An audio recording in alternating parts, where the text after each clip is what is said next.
Bonjour à tous et bienvenue à vous. Bonjour Marion Maréchal. Bonjour. C'est votre grand rendez-vous ce dimanche et pour vous interroger à mes côtés, Nicolas Barré des Échos. Bonjour à vous Nicolas. Bonjour Sonia. Et le penseur et sociologue Mathieu Bocoté. Bonjour à vous Mathieu. Bonjour. Vous êtes Marion Maréchal, directrice de l'ICEP à Lyon, retirée, du moins un temps, certains disent de la vie politique, mais toujours engagée sur le terrain des idées. En cette période électorale, c'est l'effervescence des idées. Quels sont selon vous les nouveaux clivages politiques? Où vous situez-vous dans le camp dit national ou nationaliste entre Marine Le Pen et Éric Zemmour? Et puis nous évoquerons bien sûr la situation à la frontière polonaise. De quoi est-ce le révélateur? On va justement démarrer par cela. Crise migratoire, invasion migratoire, disent certains, drame humain s'indignent d'autres. Comment vous qualifiez ce qui se passe en ce moment à la frontière polonaise? Oui, on voit bien là qu'il y a une œuvre de déstabilisation politique dans laquelle l'immigration est une arme. Mais on feint d'être surpris, mais ce n'est pas la première fois. Il y a quelques mois seulement de cela, le Maroc a utilisé exactement le même procédé contre l'Espagne. On l'a oublié. 8000 migrants qui ont volontairement été laissés vers la frontière espagnole dans le cadre d'un conflit qui les opposait tous les deux. La Turquie, à de très nombreuses reprises, a également utilisé ce chantage migratoire. Je me souviens notamment au moment où l'Union européenne avait critiqué son intervention, ou son rôle du moins, obscur en Syrie. Ça a été le cas également lorsque l'Union européenne ne voulait pas verser la deuxième tranche de milliards, souvenez-vous, dans le cadre de l'accord entre l'Europe et la Turquie. Ça a été le cas aussi lorsque la Turquie demandait de fait le redessinage des zones économiques exclusives, donc des zones maritimes avec Chypre et avec la Grèce.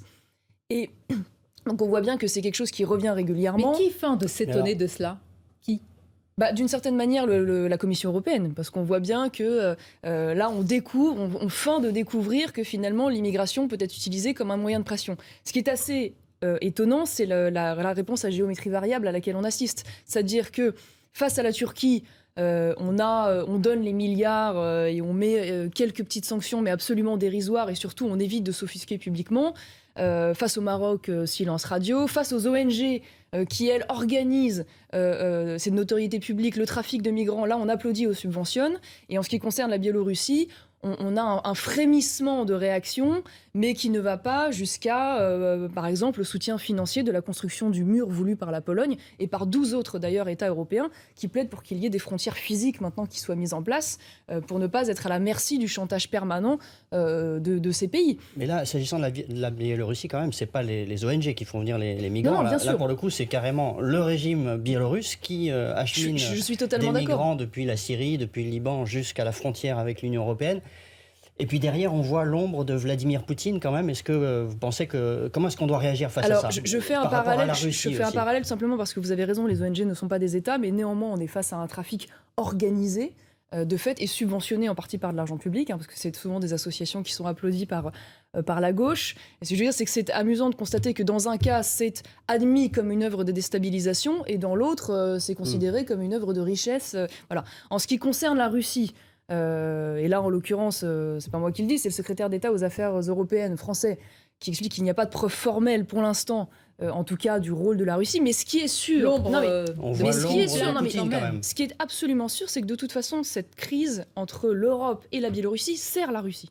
Pourquoi? Parce que plus les relations sont mauvaises entre la Biélorussie et l'Union européenne et la Pologne, plus elle a la certitude que le régime biélorusse restera dans son giron. Alors que, souvenez-vous, les relations n'étaient pas si bonnes d'ailleurs avant la réélection du président biélorusse. Et donc, elle a l'assurance qu'elle ne glissera pas inexorablement vers l'appel otanien et qu'elle restera dans son giron stratégique. Donc, ce qui est sûr, c'est que de toute façon, la Russie a intérêt à cela. Maintenant, la question, c'est est-ce que l'Union européenne a intérêt à cela? Parce que finalement, cette crise, elle est aussi le résultat d'une espèce de guerre froide, si on devait prendre un peu de hauteur, entretenue avec la Russie et ses alliés, qui vient à la suite des sanctions qui ont été décidées à l'égard de la Biélorussie suite à ces élections. Il n'y a pas de doute sur le fait que le président n'est pas un démocrate, on est d'accord. Mais les Chinois non plus, les Qataris non plus, les Saoudiens non plus, les Turcs non plus. Donc c'est vrai que voilà, il y a toujours ce problème de cohérence dans la manière dont les relations internationales sont conduites. Comment on agit, comment on réagit? Vous avez un prisme, en tout cas une proximité peut-être avec Poutine et le régime, non, plutôt plus qu'atlantiste, nous sommes bien d'accord. Ah non, moi je suis pour un rapport d'équilibre. Je n'ai pas une fascination pour les Russes, je n'attends pas ce que les chars russes viennent nous sauver. Je n'ai pas non plus une fascination pour les Américains. Ils peuvent être des alliés de circonstance ou des partenaires. Ils peuvent aussi être des adversaires résolus les uns comme les autres selon les sujets dont on parle. Voilà, mais je suis pour un rapport d'équilibre et je ne suis pas sûre que l'Union européenne ait intérêt à ce que la Russie, qui est ce partenaire notamment énergétique et géopolitique, soit systématiquement présentée comme le grand méchant loup du jeu mondial. Voilà, tout simplement. Alors, la crise des migrants, en ce moment, pose plusieurs questions. Parmi celles-là, la question de la frontière, tout simplement. Est-ce que les Polonais sont en droit de défendre leurs frontières? On ajoute un élément, c'est vécu comme une menace existentielle. Est-ce que les autorités européennes comprennent la légitimité de cette préoccupation, c'est-à-dire une vague migratoire vécue comme une menace existentielle? Ah non, je ne crois pas du tout. Mais alors, première réponse, les Polonais sont évidemment légitimes et ils ne défendent pas d'ailleurs la frontière polonaise, ils défendent la frontière européenne. On a là le cœur nucléaire d'un sujet qui devrait être le premier levier de coopération entre Européens, la question de la protection de nos frontières communes. Mais l'idéologie de la Commission européenne empêche que ça soit pris à bras-le-corps. On voit bien que, notamment Frontex, bien que les budgets aient été augmentés, il y a eu de nombreux rapports là-dessus, ne fonctionne pas, n'a pas un mandat clair, n'a pas un rôle qui est bien défini et qui du coup le rend efficace. Les relations d'ailleurs sont tellement exécrables entre la Pologne et la Commission que la Pologne a refusé que les gardes-frontières de Frontex interviennent, parce que j'imagine qu'ils doivent se dire qu'ils vont davantage être là pour observer et faire des leçons humanitaires plus que pour véritablement aider. Donc, c'est vous dire l'idéologie. Vous avez dit l'idéologie de l'Union européenne. L'idéologie pro-immigration, multiculturaliste, qui considère que l'immigration est d'ailleurs une partie de la solution aux problèmes démographiques que Pourtant, connaît l'Europe. Les autorités européennes latencent la Biélorussie, et plutôt, même si vous estimez que le soutien est timide à l'égard de la Pologne, soutiennent la Pologne. Oui, mais ce que je veux dire, c'est que, alors, ils tensent la Biélorussie, certes, pour toutes les raisons aussi géopolitiques dont on a parlé, mais concrètement, la réponse, quelle est-elle? C'est-à-dire qu'il y a le refus quand même aujourd'hui de la présidente de la Commission de financer ce mur, qui manifestement serait quand même une partie de la solution. On voit bien que la Hongrie a commencé à mettre en place une protection physique de ses frontières et que cela a quand même manifestement fonctionné. L'Union européenne, régulièrement sur le plan migratoire, et c'est vrai dans le droit européen et dans la jurisprudence européenne, met en place des législations qui sont extrêmement laxistes et qui sont autant d'appels d'air finalement à cette immigration. Je pense notamment au droit d'asile, qui aujourd'hui est très largement régenté par le droit européen. Là, au moment où nous parlons, il y a une situation, il y a le froid, il y a tout ce qui est en train de se passer. Qu'est-ce qu'on fait maintenant? Une urgence. Vous n'êtes pas aux responsabilités, mais vous parlez d'une construction d'un mur. Et aujourd'hui, quand il y a des milliers de migrants qui sont là, que fait-on? Mais madame, j'entends bien. Le problème, si vous voulez, c'est que si vous commencez à dire, exactement d'ailleurs comme l'avait fait François Hollande à l'époque, avec l'immigration syrienne, entre autres choses, nous ouvrons nos portes, nous les accueillons, vous vous doutez bien que demain, ce ne seront pas 4000 migrants qui vont être stockés à la frontière, mais ce seront des dizaines de milliers, exactement comme d'ailleurs 10 000 Algériens sont passés par l'Espagne il y a quelques mois dans l'indifférence générale. Donc on ne peut pas, aujourd'hui, nous n'avons pas les moyens de pouvoir accueillir ces personnes. Donc il faut faire en sorte qu'elles puissent être reconduites d'où elles viennent. Probablement d'ailleurs, alors ça a commencé à être fait, poser aussi la responsabilité des Biélorusses, vous l'avez dit, mais peut-être aussi de la Turquie, puisque manifestement la compagnie aérienne Turkish Airways aurait contribué à ce que ces migrants passent par ces compagnies aériennes pour ensuite arriver par la frontière biélorusse. Donc on voit bien qu'il y a tout un système organisé de passage et de trafic à chaque fois qui devrait être démantelé de bout en bout. Mais comment on fait pour les reconduire? Ils sont en Biélorussie, donc on prend des sanctions contre la Biélorussie, on accroît ces sanctions. D'ailleurs, l'Europe doit prononcer demain de nouvelles sanctions, mais... Il y a en effet, cette pression alors précisément la situation est le résultat des sanctions qui ont été émises contre la Biélorussie, comme vous le savez, à la suite de la manière dont ont été conduites les élections. Je ne suis pas sûre que le résultat ait été extrêmement efficace. Ce qui est sûr, c'est que pour le coup, il faudrait que les Russes interviennent dans le dispositif. Ce pourquoi d'ailleurs nous aurions intérêt à non plutôt que de les vilipender, chercher à travailler avec eux, parce qu'une partie de la réponse se trouve dans la relation que la Russie a avec la Biélorussie. Parce que je vous le disais tout à l'heure, si nous braquons également les Russes, le résultat est que finalement cette crise leur servira, et que si les Biélorusses décident de couper le gaz comme ils menacent de le faire auprès de l'Union européenne, de toute façon, ce gaz passera par les gazoducs russes. Donc au final, ils finiront par être les gagnants du dispositif. Alors, on parle beaucoup du contraste entre l'Europe occidentale et l'Europe de l'Est ou l'Europe centrale aujourd'hui. Comme si l'Europe centrale était plus conservatrice et l'Europe de l'Ouest avait renoncé à une certaine idée de la nation, de l'identité, tout ça. Mais est-ce que ce contraste est aussi fort qu'on le dit? Est-ce que si on se détache des élites et on se tourne vers les peuples, est-ce que les mêmes angoisses existentielles existent aujourd'hui en Pologne, en Hongrie, en France, en Italie? Ou est-ce qu'il y a véritablement une différence presque de civilisation au cœur même de l'Europe? Non, je pense que cette angoisse, elle est partagée, même si elle est vécue de manière différente.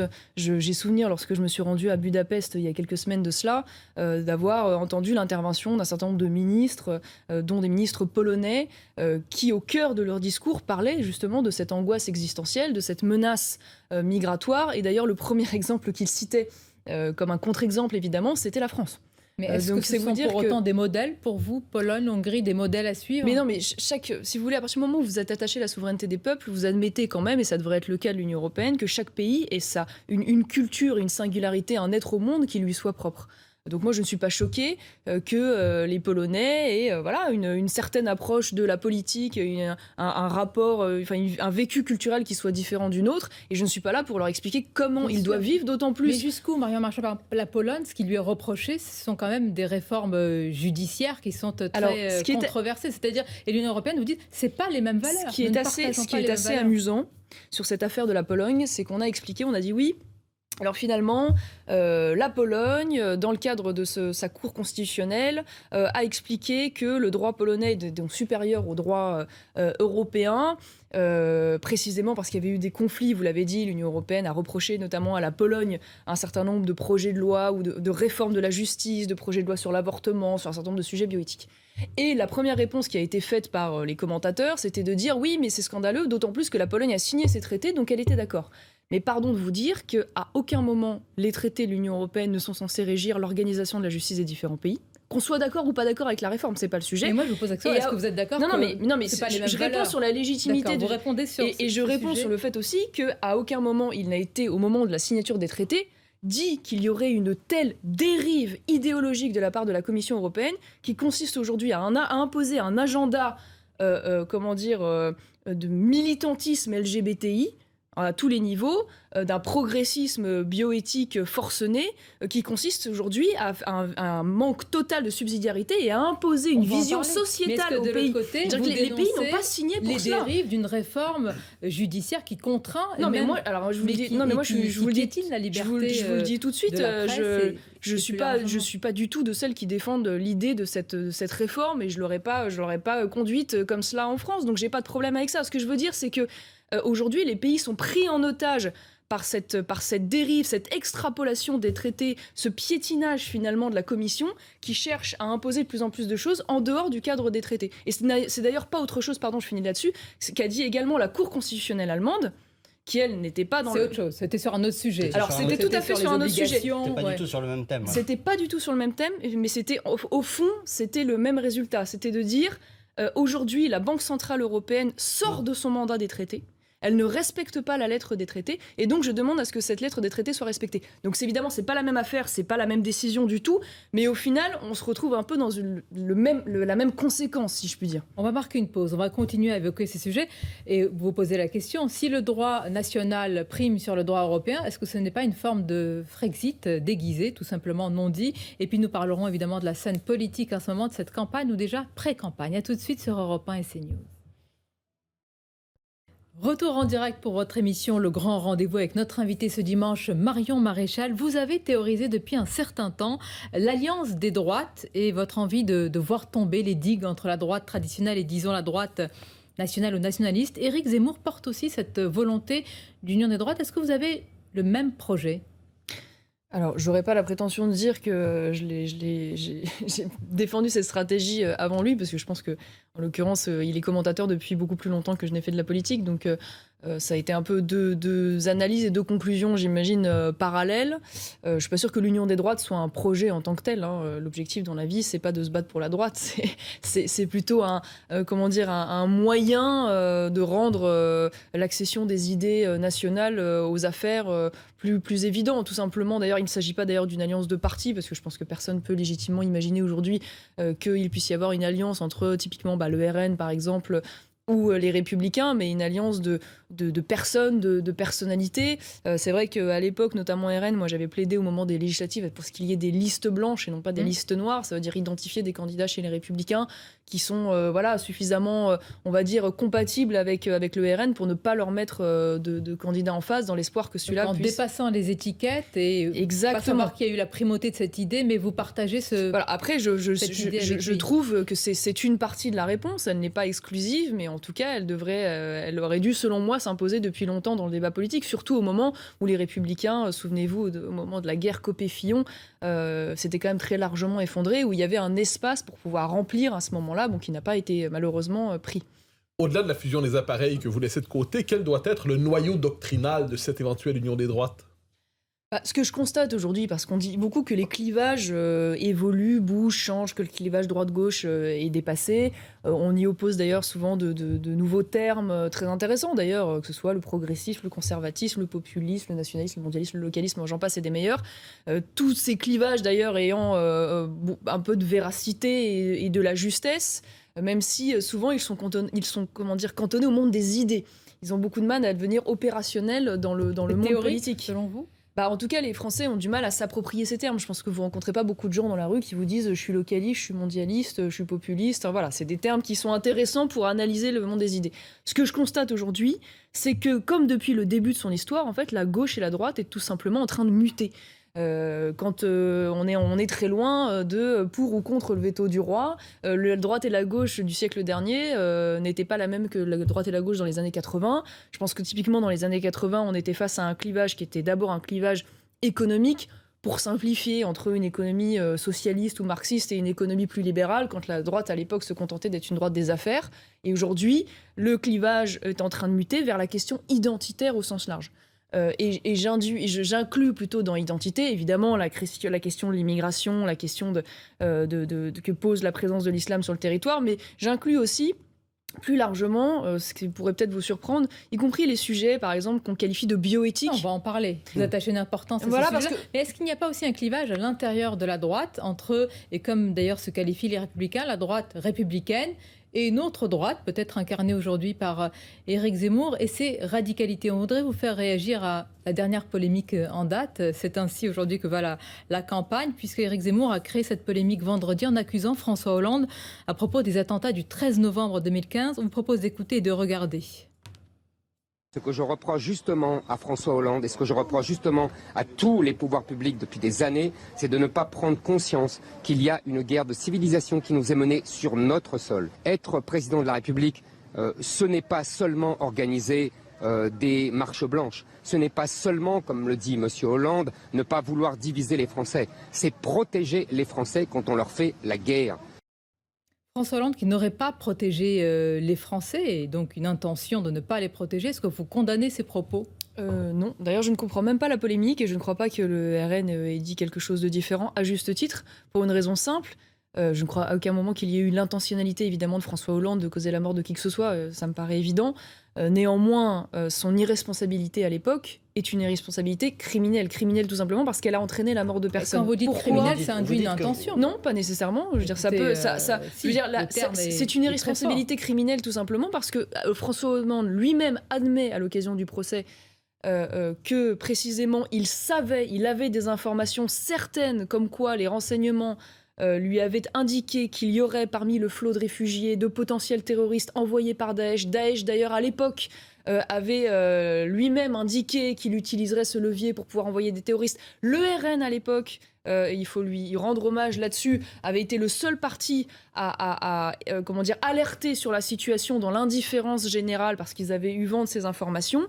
Et non seulement François Hollande n'a pas bloqué les frontières, n'a pas régulé ses flux, mais bien au contraire, il s'est même entendu à l'époque avec Angela Merkel pour organiser l'arrivée de ces migrants de manière durable. Là, vous insistez sur l'intention, encore une fois, à vous écouter. Non, mais parce que je pense que l'intention de François Hollande, c'était une intention naïvement humaniste. C'était pas l'intention de causer la mort de qui que ce soit. Mais cette intention naïve et cette irresponsabilité a entraîné des choses gravissimes. Voilà, évidemment que François Hollande n'a jamais eu l'intention, à aucun moment... Mais vous ne condamnez pas les propos d'Éric Zemmour. Vous dites que vous ne comprenez pas la polémique, mais elle vient de là, justement, parce que Éric Zemmour mais à quel moment Éric Zemmour dit François Hollande avait l'intention de tuer des gens ? Il a dit que le pouvoir de l'époque aurait préféré que des Français meurent. Il a dit il n'a pas protégé les Français. Excusez-moi, factuellement, c'est vrai.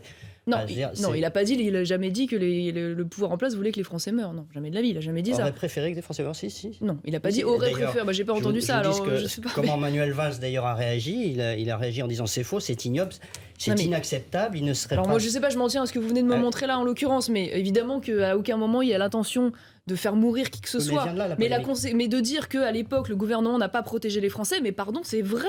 Mais vous imaginez ce que pensent les parents, les familles des gens qui ont perdu des proches dans ces attentats terroristes quand ils entendent le président de la République dire on savait qu'il y avait cette Marion menace Maréchal, et on qui ne peut vous a croire pas... qu'il y a un risque zéro on ne vous a et pas le faire protégé. croire, n'est-ce pas ça Oui, mais l'erreur est une forme Il n'y a- d'indignité de laisser croire Il n'y a qu'il pas de risque zéro. Mais il y a quand même une différence entre il n'y a pas de risque zéro, avoir connaissance d'un risque factuel avéré grave et ne rien faire face à la connaissance de ce risque factuel avéré grave. Il y a quand même une distance entre les deux, puisque là, manifestement, il y aurait eu une réponse à apporter. Alors, est-ce que cette réponse aurait été parfaitement efficace ? Personne ne peut le dire. Si ça se trouve, il y aurait quand même eu des terroristes qui se seraient glissés. Mais au moins, le gouvernement de l'époque aurait fait ce qu'il eût été nécessaire de faire. Voilà. Et dans ce cas-là, il n'aurait pas été mis en accusation de grave irresponsabilité qui a entraîné la mort de dizaines de personnes. C'est juste ça. Donc.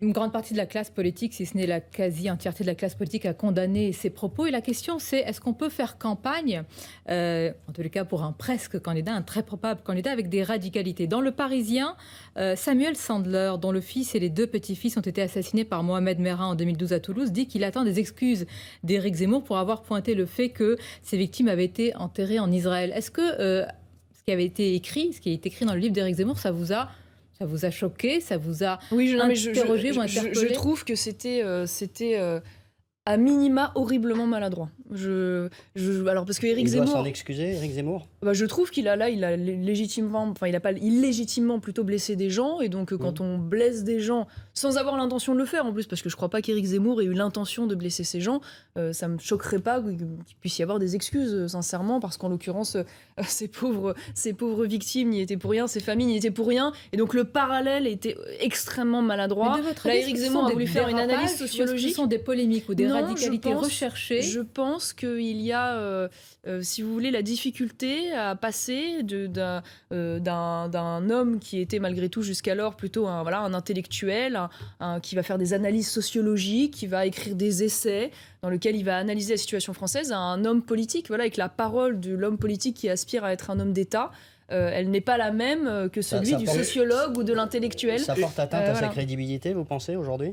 Ce genre de polémique ? Ça, c'est les sondages et les dynamiques qui le diront. Après, est-ce qu'ils le disent aujourd'hui avec une forme de tassement je dans les pense typiquement, sondages. par exemple, sur la polémique de François Hollande, je pense qu'il y a un émoi dans la classe politique, mais ce qui est logique, puisqu'en fait, c'est eux qu'on met directement en cause. Donc, c'est normal qu'ils se défendent. Il y a un émoi dans la classe médiatique. Je ne suis pas sûre que les émois politiques et médiatiques soient toujours les émois populaires. Voilà. Donc, ça, c'est le temps qui le dira. Mais non, je n'ai pas le sentiment que ce soit ça pour l'instant qui l'ait particulièrement freiné. Bon, après, vous savez, parfois il y a une forme, certains disent que les professionnels de la politique souffre précisément de ce statut. Certains lui donnent crédit d'être plus authentique, d'être en dehors du système. On verra les limites. Moi-même, comme vous, je suis une observatrice dans ce jeu-là. Je ne sais pas ce qu'il va advenir derrière cela. Eh bien, on va ce style original. En tous les cas, à analyser. Vous nous direz aussi dans ce camp, puisque vous avez parlé des clivages, jusqu'où ils vont ces clivages. On vous interrogera aussi sur la droite républicaine. On assiste en ce moment à ces débats. Et puis, vous avez évoqué les questions bioéthiques, d'identité, la société de demain. On y viendra évidemment avec Mathieu Bock-Côté et Nicolas Barré. À tout de suite. En direct ce dimanche, Marion Maréchal, et la question est posée par Mathieu Bock-Côté. Alors, c'était ces derniers jours commémoration gaulliste pour le 51e anniversaire de la disparition du général. Alors, que vous inspire d'abord et avant tout ces commémorations nombreuses autour du général? De quoi est-il le nom aujourd'hui et que représente-t-il pour vous?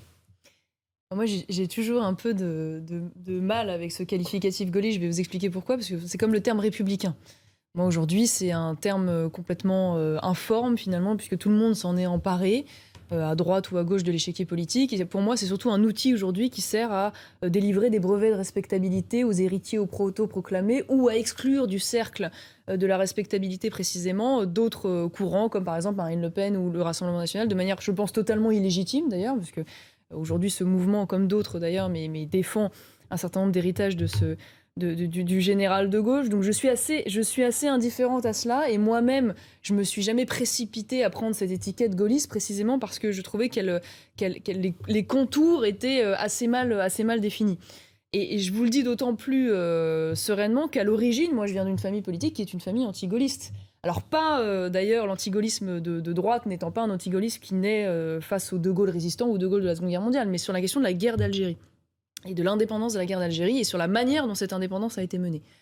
Donc j'ai plutôt grandi dans un univers de souffrance, de harkis et de pieds noirs, et donc une image plutôt négative du général, à qui on reprochait même parfois a posteriori son attitude face à Marcel Kébir, ou face à l'épuration. Voilà, donc une construction plutôt, un inconscient, on va dire, plutôt négatif. Et puis, au fur et à mesure des années, j'ai découvert le personnage par ses écrits notamment, que j'ai beaucoup apprécié parce qu'il a en plus un très joli style littéraire. Et c'est vrai qu'indéniablement, quand on est un patriote, on trouve de nombreuses vertus au général de Gaulle. Lesquelles ? Alors déjà, il a placé la France à la table des vainqueurs à l'issue de la Seconde Guerre mondiale. Ça, c'est grâce à lui et ça n'était pas acquis. Donc déjà, c'est quand même un héritage qu'on lui doit et pour lequel on doit être reconnaissant. C'est un homme qui a une vision géopolitique d'équilibre, qui n'était pas d'ailleurs un atlantiste forcené. Faut-il rappeler qu'il avait refusé de commémorer le débarquement des Américains en Normandie. On l'a peut-être un peu oublié, mais précisément parce qu'il ne voulait pas de cette soumission. C'est un homme, au-delà de la sobriété de son style aussi, qui était plaisante, mais il avait un certain rapport aux institutions, dans le recours au peuple, au référendum, qui était quand même tout à fait admirable, et puis un attachement viscéral à l'indépendance nationale. Et en tout cela, est-ce qu'il était donc, j'allais dire, le miroir inversé du maréchal Pétain ? Le miroir inversé, je ne sais pas, sur ces sujets-là en particulier. En tout cas, ce qui est sûr, c'est qu'il était l'incarnation de celui qui ne se résigne pas, qui n'accepte pas la fatalité, qui refuse les compromissions au moment de la Seconde Guerre mondiale face au gouvernement de Vichy en place. Et donc c'est normal qu'il ait eu de ce fait-là une place particulière, qu'il continue d'avoir une place particulière dans le cœur des Français. C'est pour ça que je vous dis, j'apprécie, j'ai fini par apprécier le personnage, même si sur la guerre d'Algérie, d'ailleurs j'admets même qu'il a eu raison. À l'époque, c'était pas ce que pensait Jean-Marie Le Pen sur l'indépendance de la guerre de l'Algérie, mais qu'il a eu tort sur la méthode. Et que la façon dont il a conduit l'indépendance aujourd'hui continue d'être payée dans le rapport que nous avons aux héritiers du FLN qui ont pu réécrire l'histoire sur la manière finalement dont le général de Gaulle a laissé se faire le massacre des harkis et a laissé le FLN prendre la main. Mais du coup, compte tenu de ce que vous venez de dire, vous comprenez qu'on puisse être choqué quand Éric Zemmour semble nuancer le rôle de Pétain ? Alors, je comprends qu'on puisse être choqué, et en même temps, pour en avoir parlé directement à Éric Zemmour, parce que moi-même, j'ai été interpellée parce que tout le monde dit qu'il a une obsession. Je ne crois pas qu'il ait une obsession, mais en tout cas, il a mis le sujet sur la table, parce qu'on lui pose aussi souvent la question. Mais en tout cas, ce qui est sûr, c'est que je pense comprendre la démarche, pour en avoir discuté avec lui. C'est-à-dire que lui dit l'ambiance de repentance dans laquelle nous baignons. Le sentiment anti-français qui est celui d'une grande partie des élites françaises et d'une partie malheureusement de la jeune population immigrée. L'espèce de haine de soi qui permet... Il s'agit de regarder l'histoire en face quand même. Non mais je vais aller au bout, je vous explique, j'essaye de relater ce qu'il m'a expliqué. Voilà. La haine de soi sur laquelle prospère finalement l'imposition du modèle multiculturel qui serait forcément mieux finalement que la culture française. Tout ça naît, selon lui, prend racine dans la culpabilité dite collective de Vichy. Voilà. Et que c'est là le cœur nucléaire, le cœur du cancer finalement qui entraîne tout cela. Atteindre cet objectif, on l'a compris, selon Éric Zemmour, d'en finir avec la repentance, est-ce que vous partagez ? Doit-il passer, comme l'ont dénoncé beaucoup dans la classe politique et ailleurs, par une forme de révisionnisme de l'histoire ? C'est ça la question. Pour atteindre cet objectif que vous décrivez, faut-il utiliser un tel moyen ? Alors là où je trouve la démarche intéressante, c'est dans le fait d'essayer d'apporter, et je vais vous répondre sur le fond après, d'apporter de la nuance, c'est-à-dire de dire oui, la France a été à Vichy, mais elle a été aussi à Londres et elle a été en Afrique du Nord. Oui, il y a eu une droite résistante et il y a eu une gauche collabo. Oui, il y a eu une résistance qui était gaulliste et il y a eu une résistance aussi incroyable que ça puisse paraître qui à l'époque soutenait Philippe Pétain. Voilà, donc déjà apporter de la nuance pour pas regarder d'un bloc, ce qu'a fait d'ailleurs pendant très longtemps et De Gaulle et Mitterrand jusqu'à sa mort, qui refusait d'accepter une responsabilité collective des Français qui, pour des milliers, si ce n'est des millions d'entre eux, ont été exemplaires dans le cadre de la défense et de la protection des Juifs. Après, Et là, je suis d'accord avec vous, il peut y avoir un débat sur, la pertinence de l'angle choisi, ça c'est sûr, et deux, sur la véracité historique de la thèse que défend Éric Zemmour, qui n'est pas une thèse qui fait du tout l'unanimité. Ça, je vous rejoins là-dessus. Donc ça, je suis d'accord avec vous. Mais si je m'en tiens à la démarche... Vous êtes d'accord avec l'essentiel, finalement. Vous êtes d'accord avec le fait qu'on ne peut pas passer par cela pour arriver à l'objectif dont... vous évoquez je pense que c'est intéressant qu'on puisse regarder différents pans de l'histoire, que s'agisse d'ailleurs de la Seconde Guerre mondiale ou de la colonisation, entre autres choses, enfin de tous ces épisodes finalement historiques qui sont souvent manipulés par la gauche ou utilisés par la gauche pour alimenter la haine anti-française. Je trouve que c'est intéressant de pouvoir en débattre, apporter de la nuance, de ne pas avoir une vision monochromatique. Après, oui, sur le sujet en tant que tel et la manière dont il est conduit, je suis pas sûr que là, ça a été pertinent. Mais sur le plan politique, justement, sachant qu'on est passé du Zemmour éditorialiste au Zemmour presque candidat, est-ce qu'il n'est pas en train de connaître une forme de diabolisation comme d'autres ont pu la connaître auparavant autour des questions liées à la Seconde Guerre mondiale, dans son cas aussi? Donc, est-ce que finalement, l'enjeu Pétain ne deviendra pas le point de détail d'Éric Zemmour? Ils vont certainement essayer de l'utiliser, ça me paraît indéniable, parce que de toute façon, tout est aujourd'hui vichisé, pétainisé, nazifié. C'est la seule arme, si vous voulez, qu'il reste aujourd'hui pour pouvoir délégitimer quelqu'un, puisqu'on n'arrive plus à la question du racisme, de la xénophobie, sont des attaques de la misogynie qui ne prennent plus dans l'opinion publique. Autre attaque qui semblait citer tout ce qui est reproché à Éric Zemmour. Mais ce que je veux dire, c'est qu'évidemment, ça c'est l'arme ultime du dispositif pour essayer de délégitimer quelqu'un. Donc vraisemblablement, il en sera la victime. Est-ce qu'il arrivera à s'en défendre? Ça, c'est la campagne qui le dira. Ce qui est sûr, c'est qu'il ne s'est pas facilité la tâche, évidemment, en allant sur cet angle-là, bien évidemment. Marion Maréchal, qu'est-ce qui vous retient ou qu'est-ce qui pourrait vous empêcher d'apporter votre soutien à Éric Zemmour lorsqu'il sera candidat? Écoutez, beaucoup de choses, mais la première d'entre elles, et j'ai déjà eu l'occasion de m'exprimer là-dessus, c'est que quand je regarde aujourd'hui les forces en puissance, que ce soit côté RN ou côté Éric Zemmour ou d'autres d'ailleurs, je constate que ce bloc, même si on ne peut pas toujours raisonner en additionnant simplement, on arrive à un bloc qui est à 36-37%, soit près de 10 points au-dessus d'Emmanuel Macron. Et donc quand je vois cette opportunité, c'est vrai que j'ai plutôt tendance à plaider pour une candidature unique derrière le mieux placé. Et ce qui me permettrait de ne pas choisir, si ce n'est le mieux placé que la campagne finalement définira. Donc, et ce qui permettrait de donner le toutes ces chances. pragmatisme. Finalement, c'est le pragmatisme via les sondages qui va guider votre choix. Ce n'est pas une proximité c'est surtout idéologique. Non, mais c'est surtout entre Marine Le Pen et c'est Éric surtout Zemmour. L'efficacité. Moi, j'ai beaucoup de sympathie pour Éric Zemmour. Je pense que tout le monde le sait. Je suis aussi issue du Rassemblement national, donc j'ai des fidélités. On note que vous n'avez pas dit que vous avez la même sympathie pour Marine Le Pen. Non, mais j'ai des fidélités et des loyautés évidemment au RN. Ce serait ridicule de ne pas dire le contraire. Donc, bien sûr que je suis aussi dans une situation personnelle, je ne vais pas vous le mentir, qui est une situation délicate. Il n'aura échappé à personne que, par ailleurs, Marine Le Pen étant ma tante, ça ne facilite pas les choses, bien évidemment, dans ce choix.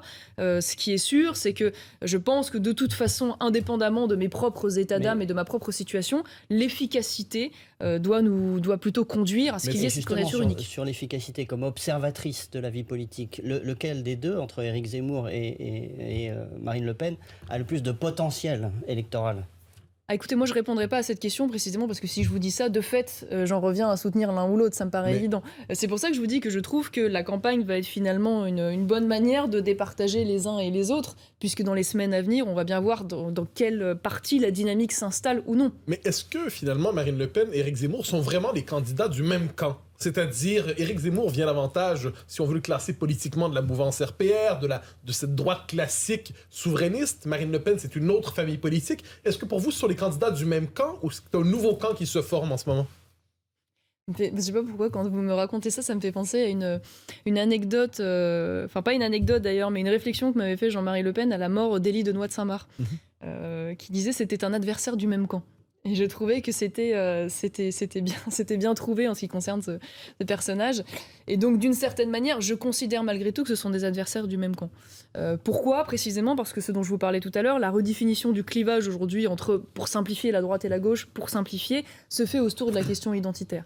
Et de ce fait-là, indéniablement, avec toutes les nuances qu'ils peuvent avoir l'un et l'autre, parce qu'ils n'ont pas exactement la même position, c'est certain, y compris sur ce sujet, même si l'essentiel est en accord, ils sont manifestement du même camp. Or, je considère que la question identitaire, selon moi, aujourd'hui, est la question existentielle. Oui, mais c'est une différence peut-être avec le Rassemblement national d'aujourd'hui, puisque Marine Le Pen, peut-être a raison, en tous les cas, quand elle voit les préoccupations des Français, insiste davantage sur les questions de pouvoir d'achat, sur les questions sociales qu'elle met en avant, et elle insiste pour dire que les questions identitaires ne sont pas les seules questions dans cette campagne. Donc, selon vous, c'est non, mais mais l'un et l'autre ne sont sont pas incompatibles. En effet, vous avez raison. Éric Zemmour dit la question centrale, vitale, absolue, c'est la question identitaire, et je vais principalement faire ma campagne là-dessus, même si je ne parlerai pas que de cela. Et Marine Le Pen, en effet, explique et elle s'attache à mettre en avant d'autres problématiques. Mais l'un et l'autre ne sont pas incompatibles, puisque de toute façon, je ne crois pas que Marine Le Pen considère que la question identitaire est un sous-sujet. Elle ne dit pas cela.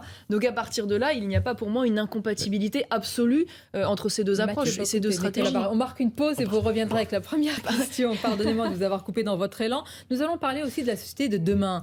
Par rapport à la crise sanitaire, ce qui est en train de se passer, quelle société est en train de se dessiner? Vous avez évoqué également les questions bioéthiques essentielles. À tout de suite pour en parler.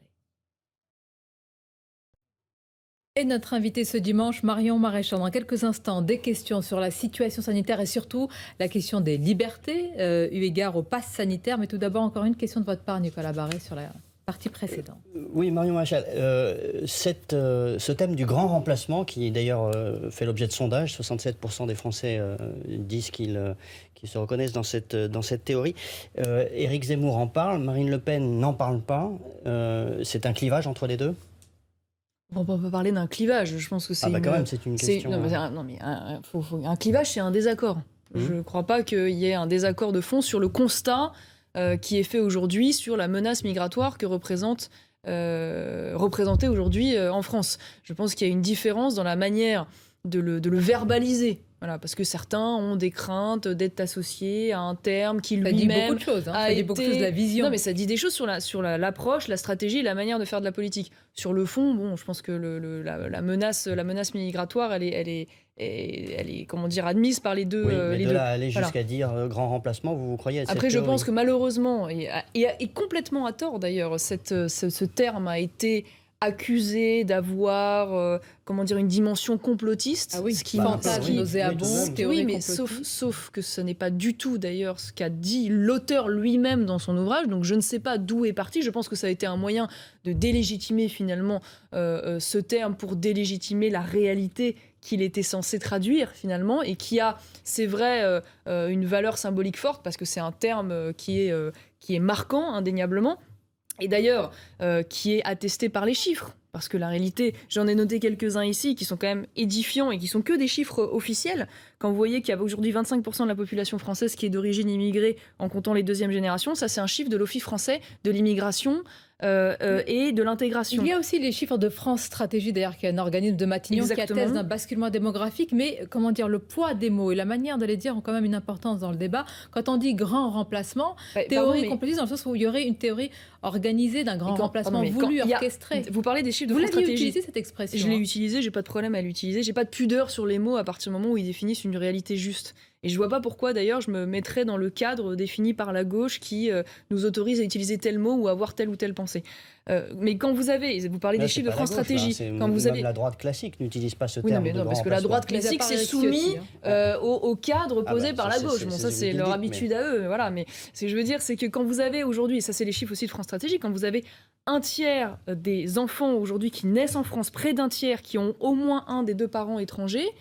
Je ne sais pas comment vous appelez ça autrement qu'une forme de grand remplacement, sachant que ça ne comptabilise que la deuxième génération, puisque ce sont seulement les parents d'origine étrangère. Quand vous avez, je vous donne deux autres chiffres et je vous assomme pas avec ça, mais entre 98 et 2018, et ça c'est des chiffres de l'INSEE, le nombre de naissances d'enfants dont au moins un des parents est étranger a augmenté de 63,6% en France, dont les deux parents sont étrangers, plus 43%. Donc il y a une dynamique. Nous ne sommes pas dans la contestation des chiffres, nous sommes dans l'utilisation d'une expression qui a aujourd'hui une histoire et un historique qui fleure bon pour certains, quand même une théorie complotiste. Enfin, l'historique de Renaud Camus en fait, parce que c'est lui qui a... Ça va pas au-delà de ça. Hein, d'ailleurs, ceux qui essayent de raccrocher ça, une fois de plus, à Vichy, à machin, un truc, enfin tout ça est complètement faux intellectuellement.